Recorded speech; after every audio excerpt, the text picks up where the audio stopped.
It is Tuesday. It's the 5th of March. Hello, I'm Monita Rajpal, and this is CNN News Center live from Hong Kong. Making news today.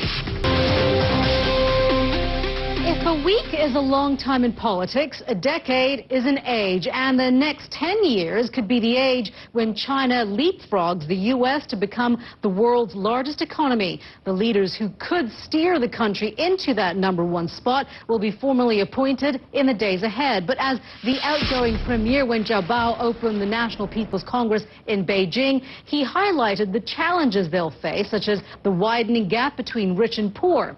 David McKenzie joins us now live from the Chinese capital. And David, now the new incoming leader, Xi Jinping, made a lot of promises when he was installed as the next leader. Now the public will be looking for some action. Well, certainly they'll be looking for some action. Xi Jinping actually only formally takes up the presidency later on in the... Venezuela's information minister says the health of President Hugo Chavez has gotten worse and that he's fighting a new severe infection. The 58-year-old has cancer but hasn't said what sort. The public has seen nothing of the president since this photo was taken with his daughters in Cuba last month. The UN Security Council is expected to take up the issue of more sanctions against North Korea today. Pyongyang shocked the world by conducting an underground nuclear test last month. North Korea says the blast was more powerful than 2 previous tests. The U.S. and China have been working on details of the proposed resolution for weeks. Malaysian security forces have stormed a remote part of Borneo by land and air, targeting a group of Filipino men who claim they have rights to the territory. The armed men arrived in the Malaysian state of Sabah 3 weeks ago, demanding to be recognized as members of a sultanate that once ruled the area. Violence has escalated in recent days. At least 9 Malaysian police officers and 19 Philippine nationals have been killed. Russian police have detained and questioned a suspect in connection with an acid attack in January on the director of Moscow's Bolshoi Ballet. Sergei Filin was severely burned after a masked assailant threw sulfuric acid in his face. Filin has undergone several surgeries to regain his eyesight.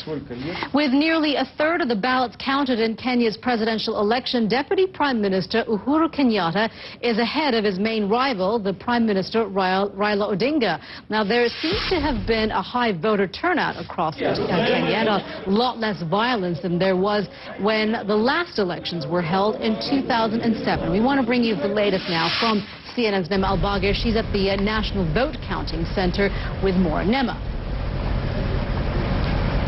Well, Monita, voters today woke up to allegations of electoral malpractice, such a role in pushing back the Al-Qaeda-linked militants there. This is going to be a concern. Who do you do business with if both the office of the president and the office of the vice president are off limits to you, Monita? All right, Nema, thank you for that. Nema Al-Bagir reporting to us there from Nairobi. You are watching CNN News Center live from Hong Kong as...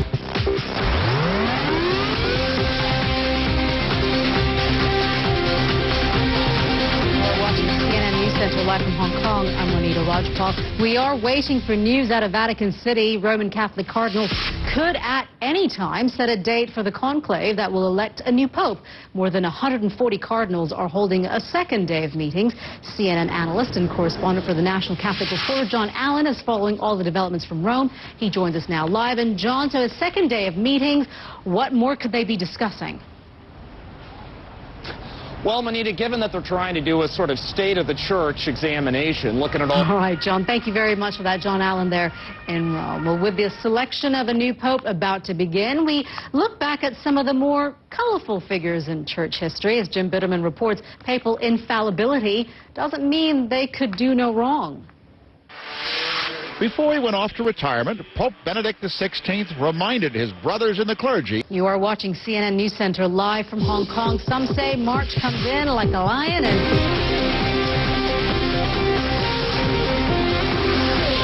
You are watching CNN News Center live from Hong Kong. A powerful storm system is making its way across parts of the U.S., dumping snow and ice from Minnesota to Ohio. Chicago may have to change its nickname from the Windy City to the Wintry City. People there could be in for the biggest snowfall of the season. As much as 25 centimeters could fall in 24 hours. Chicago's O'Hare and other airports are forecasting some serious delays.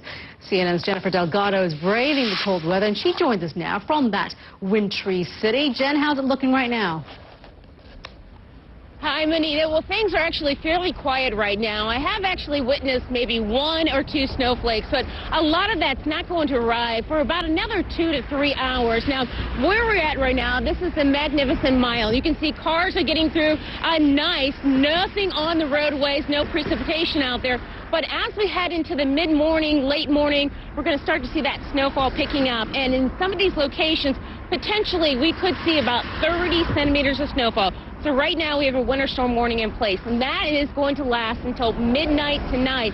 Now this is causing hundreds of flights to be canceled out of O'Hare as well as Midway. So yeah, if you're at the airport and conditions get worse, you're going to be waiting around. Now I also want to point out to you, for Chicago, they're actually below average for their snowfall, and they need to actually pick up roughly about 13 centimeters of snowfall just to get back on track. They have been dealing with a bit of drought, so the snowfall is welcome news. Maybe you don't want this much all in one sitting, but the reality is the snow's going to come through. We'll combine in some of those wind gusts up to about 65 kph. It's going to be a really fun time for me here in Chicago, Monita. It's going to take you back to your Canadian roots, right? You know what? I feel for you right now. I'm watching you all wrapped up there, getting ready for that big snowstorm. And yeah, it does remind me of those days. I know. Reporting out there in the snow. But when we look at it, Chicago. Yeah, not so much. I like being on the inside. But when we look at O'Hare Airport, it is one of the busiest airports in the world. Chicago is not I mean, they're used to this kind of weather, aren't they? Yeah, absolutely. They are prepared for that. And even in the last hour, we've seen crews go out and salt down some of those sidewalks. But keep in mind, when you get those delays out of O'Hare as well as Midway, and then when the storm system moves over towards the east, it's going to be kicking in strong winds across parts of the mid-Atlantic, northeast, some of those big cities. So this is going to lead to a lot of travel delays for today as well as tomorrow. So this is certainly something to be watching out for. But you're right, Chicagoans, they're pros when it comes to snow. I am not, and I'm freezing. Back to you. Oh, I feel for you, my friend. I'm going to have more Thank for you. Thank you very much for that.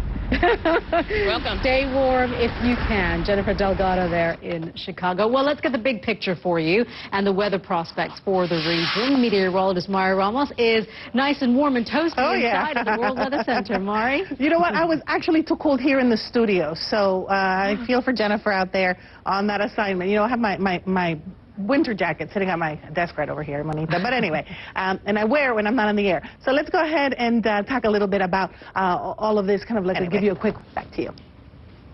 Busy day for you, Mari. Thank you very much for that. You are watching CNN News Center. I'm Monita Rajpal, live at CNN Hong Kong. Thank you for joining us. Stick around, though. We'll update you with the news headlines in just a couple of minutes.